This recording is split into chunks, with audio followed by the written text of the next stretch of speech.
Hello guys and welcome back to Watching Time. Today we are going to be reviewing another watch, another latest addition to the collection, and yes, probably for the ones that have just seen the last video that we launched on the Zodiac Pan Am GMT with a little bit of history around the GMT watches. This is another GMT watch. So who we are talking here about and what we are going to be presenting? Well, it is one of the new Nereide watches GMT from our friends from Venezianico, also known in the past as Meccaniche Veneziane. So we are going to be presenting this watch. It's kind of an exclusive, probably you will be seeing it in the next couple of days, but I have received one of the first that have just came out of the production assembly factory in Italy. So assembly would say it was assembled and tested in Italy. So this is one of the first. They are going to be obviously sending other watches very soon. It's going to be taking a little bit of time for the assembly process, but also the control of the movement that they want in this particular case, even if it's not cost certified, to come out with kind of very similar cost certification in the sense of at least its characteristics and the seconds that is going to be losing every day. So a lot of firsts for Venezianico here. The first is going to be the bezel, and this is a first worldwide probably, which is having a mixture of two materials in the bezel that have been used a lot in horology, one more than the other one, and that for the first time they find a kind of a partnership. So we're talking here about a bezel that it's half ceramic, half tungsten. So for you guys that you know and love the resistance to scratches, especially on the ceramic, actually tungsten it's much more resistant to scratches, and they released a watch with a full tungsten bezel a couple of months ago. So it's something that Venezianico was already starting to explore, and in this particular GMT they decided to do a first mixture of both materials. Obviously both materials are very different. One is ceramic, the other one is metal, so they cannot mix. So you will see obviously the jointure part between both of them. So don't expect to find a fluid color mixture like the ones you find for Rolex, for example, for the ceramic bezel. That's another topic, and that's another type of material use. So here you have the nice thing of the tungsten, how shiny it is, because it can be very much polished, and on the other hand the ceramic that also looks very shiny because it can be polished also to a very good point, and both of them are very resistant to scratches. One thing to notice and to take into consideration, obviously here guys, it's also that tungsten has been used in the past, and you might be wondering how much resistant it is from ceramic. It's actually on a scale higher, so it's H9 compared to H8 of ceramic. It has been used in the past, yes, absolutely. You will see it in other watches. Oris comes to my mind. They had even full bezels constructed with tungsten. Panerai, it's another brand that has used it in the past. And some people has asked why they don't just make a whole watch of tungsten, that way it's totally impermeable to scratches. Well, the thing is that tungsten compared to stainless steel, it's heavier and it weighs much more, so actually having a full tungsten watch makes it quite unwearable at the end of the day. So well, that's why one of the reasons why it remains as a good metal insert to use on bezels, because of the anti-scratch, and they have actually tried to use it on here. The second first that Venezianico is going to be doing on this watch is actually the movement. So what do we mean on the movement? They are using for the first time a new Swiss-made movement on their GMT watches. They launched a couple of months ago a Nereide GMT that was actually sporting the new Seiko movements, And on this particular watch, they have switched back to Swissmade. They have actually trusted on the development Soprod. So you can see here in this beautiful open case back the finishers of this very nice automatic GMT movement from Soprod, which is the Soprod 125. It also has an Inca block to support eventually from bumps, etc. So it's a very nice movement with nice specifications. It is kind of based on the ETA GMT movement that has been used in the past, even by Meccanico Venezianiche when it was their first GMT watch launch on Kickstarter around 4 years ago. So it's a watch that you can, it's a movement that you can definitely rely on. So a little bit of Venezianico. They are managed and launched by Alberto and Alessandro Morelli, both brothers, that have this great idea of launching based on their family traditions, on their know-how on watches, this brand. And I have to say, I have been following, obviously, if you see these pieces, from the start almost of their whole journey. I'm happy and glad, first of all, that they are Italians, second of all, that they have risked a lot and actually invested a lot in launching a new brand. And during the years, they have improved and learned from what they have been trying to achieve. So this is definitely something very, very important. And I think this is a culmination kind of what you are expecting in a brand and what they want and how they want to actually take their brand moving forward. The marketing around Venezianico, I think, works very, very well. And even the name change from Meccanica Venezianiche to Venezianico was also kind of a strategic move in order to make an Italian word that doesn't exist, but that sounds very appealing even to the ears of people from other countries, to sell a product that has a root in a city like Venice. Their logo has always been the same, so it's the cross, which is inspired to the cross that you will find on top of the clock on the main church in Venice. So it's a nice touch. I have a problem being a watch aficionado. It reminds me from the start, obviously, to Vacheron Constantin.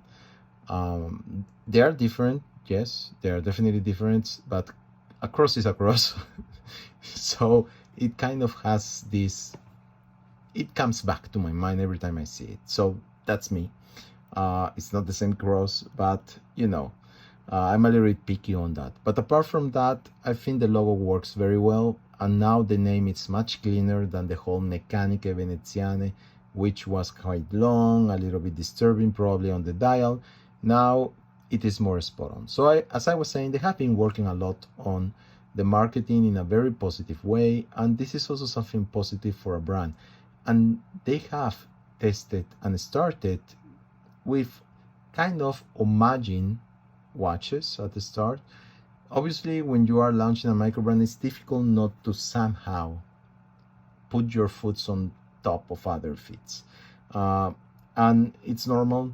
You're going to be trying to do that. And it's obvious that the Nereide, and even it's stated in their website, it's kind of the Venetian Submariner, as they call.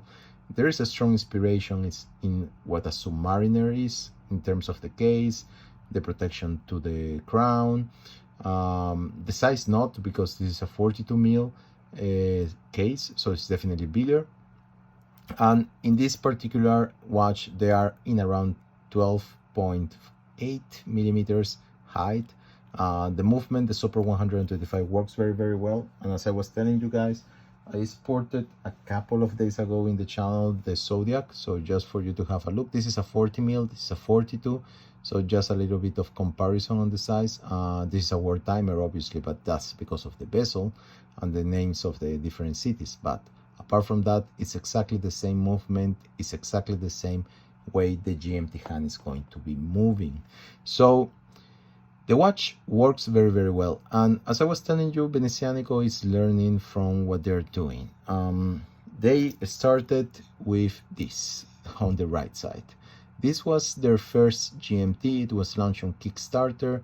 And as much as I was really enthusiastic at the start, once I have it, there were a lot of things that I thought, this is a nice direction, but it doesn't really quite work perfectly. And I think it was a very nice effort. You see, the case was definitely thicker. The bracelet, in this case, obviously a Jubilee. That's very simple to go straight forward with a Jubilee bracelet. The bezel, it was aluminum, so yeah, it's nice. But you know, in the case of the colors that I got the gold markers. This is an ETA movement, so it was Swiss made, definitely. It was an interesting movement, but the case, you know, there was something that was not working perfectly. And actually they have mutated and changed their case and everything from there on. So actually the case has suffered 3 changes or 3 versions, if we want to see it in another way, from these first Nereides to the ones that we're seeing today in 2023. So a lot to learn on that. The other thing that this watch, and I don't know if it was only on my watch or there was a problem in the production, the lume, it sucks. It is really, really scarce. It almost doesn't work on the dial. And that happens a lot, especially when you have factories supporting on the dial that are different from the ones on the hands. And you will find that the quality and the density differs a lot. In the case of this particular watch, it's almost non-existent on the dial. It's very, very weak. So the next generations obviously don't have that problem. They're using BG9, which is excellent and works very, very well. And the quality has improved humongously. Still, the price is still very low compared to other watches. This is the tungsten Venezianico Nereide, no GMT, but I just wanted to showcase on the way they were using the tungsten for the bezel and the shape, but also a very important thing that I noticed on this watch. The bracelet, apart from the Jubilee, this is a kind of obviously Nautilus-inspired bracelet. It looks very nice. I think it works very well, but to my opinion, they committed kind of a design wearability mistake here. As you can see, the first link doesn't bend. It remains pretty much straightforward, and in a 42 millimeters watch, this is a big problem for a smaller wrist because it becomes almost unwearable. And my wrist is 18 centimeters, and this increases a lot the lug to lug. So at the end of the day, even for my wrist, which is a medium-sized wrist, it was a little bit difficult because you will see this kind of going out. They have actually heard the comments, and I made some comments on the start with this when I received this watch, and now the bracelet has been improved. As you can see on the side, now it has a better flexibility and actually goes down way better than before. I think this is excellent that they are actually hearing, improving, testing prototypes. Obviously, I wish I had this bracelet on this watch. It's not the case. You can see the big difference on the side. Here you see how much this one actually bends compared to this one. It's a pity because I think aesthetically speaking, this is much better. And I will show you so that you have an idea on the wrist. So 18 centimeters wrist. Once it's closed, as you can see, if the bracelet is a little bit big, this is what happens, that you have this going out a little bit because it doesn't go down anymore. It doesn't hack your wrist as it should. On this new model, and this is on my 18 centimeter wrist, yes, the wearability, it's almost perfect. I can say they have actually done a very good work for it to actually turn around. So how much are these watches? Right now they are in the pre-launch, so you can actually have a very nice discount if you go to their website compared to the normal retail price of around 20%, but the retail price is in around 1,299 euros. The price, I think it's excellent for what you're going to be receiving. Quality, the quality of the bracelet is good at the end of the day. It has nice touches between brush and the other areas that are a little bit polished. The locks are polished. I find this a little bit weird. I will have probably brushed the whole case, or just leave here they brush the sides. Probably I will have polished the sides. I don't know, it's just something that for me doesn't work, having the polish here and the brush of the bracelet. But it's just an opinion. It still works very, very well, but it's just a preference. So price wise, I think it's excellent. You have the same movement than a Zodiac Super Seawolf GMT World Timer, with around 500 euros less in terms of cost. So definitely you're going to be gaining something on that.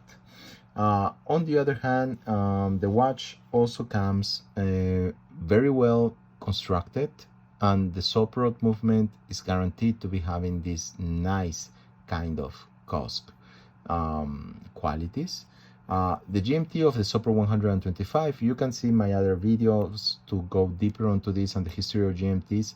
It's obviously not a real GMT watch, in the sense that yes, it is a GMT. This is a free timer. You can actually track a third time zone with the bezel, but you are going to be moving the GMT hand independently, and this is what we sometimes call the non-traveler GMT.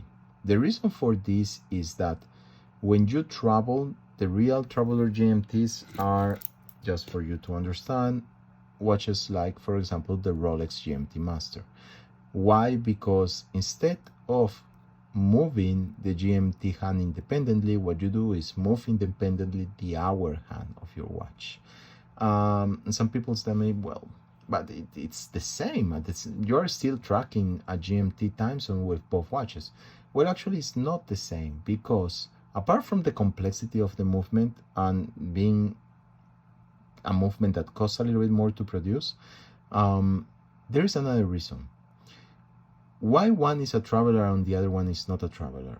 When you travel, you should depart with your watch actually tracking, both in the GMT hand and in the hour hand, your time zone. That way, when you arrive to your destination and you're going to be spending a very nice weekend in New York, 6 hours ahead from London, then you are going to be quickly just changing the hour hand so that your main time tracker, which is your hour and your minute hand, are actually on the time zone that you have moved on. And at that point, your 24-hour hand will remain at home. So that's why it's called a traveler GMT. It is easy to use and you can easily track your new time zone. If you have or are using one of these Sopert 125, ETA, or Sellita SW300 GMT movements, you will move independently your GMT hand. And what that means is when I arrive to a new time zone, I will be moving the GMT hand, but I don't need for my GMT hand to track my new time zone, because it makes it difficult for me to watch the times in my watch. I would rather have my normal hour and minute hand tracking it. So at that point, I will have to take it all and start moving around until I get it. So that complicates a little bit the whole situation, and it makes it more difficult to track your new time zone. So that's why the non-traveler watches like this one are usually more for people that want to be always in contact with another time zone and have your GMT hand tracking that time zone at home. The other one is more for someone that actually is taking an airplane and is going to be changing time zones quite frequently. So a little bit on history on that. Remember, guys, first GMT watch commercially available, it was probably the Airman from Glycine, and but actually GMT watches were developed, what we know modern GMT watches, it was actually Rolex in the 1950s with Pan Am in an agreement and collaboration that they did together. So you can say that the GMT Master is probably one of the first commercially available, broadly commercialized GMT watches in the world. So also here is a nice comparison, if you want, with the GMT Master, and as you can see, there is a very nice challenge up ahead, which is actually around 10,000 euros less. So you have here an excellent GMT watch that can be easily worn. And the fact that you have the ceramic and the tungsten, it really brings up a little bit of interesting touch to the watch. Guys, I really hope that you like this video. It's taking a little bit long to explain all of this, I know, but I really hope that you have liked what I have been showing to you. The bezel, as you see, is a clockwise bezel. It's not a both side bezel, and it has actually 120 clicks, which is kind of funny compared to a GMT bezel like in the GMT Master, that you can actually go right or left, and it can actually very easily track also a third time zone. So here you will have to go all the way around if you mistake by one click the time zone that you wanted to be tracking. In the inside of the watch, in the dial, you will have another time zone to be tracking, obviously, 24 hours. Okay guys, I hope that you liked the video, and we will be seeing very soon in another GMT review probably. Until then, please take care.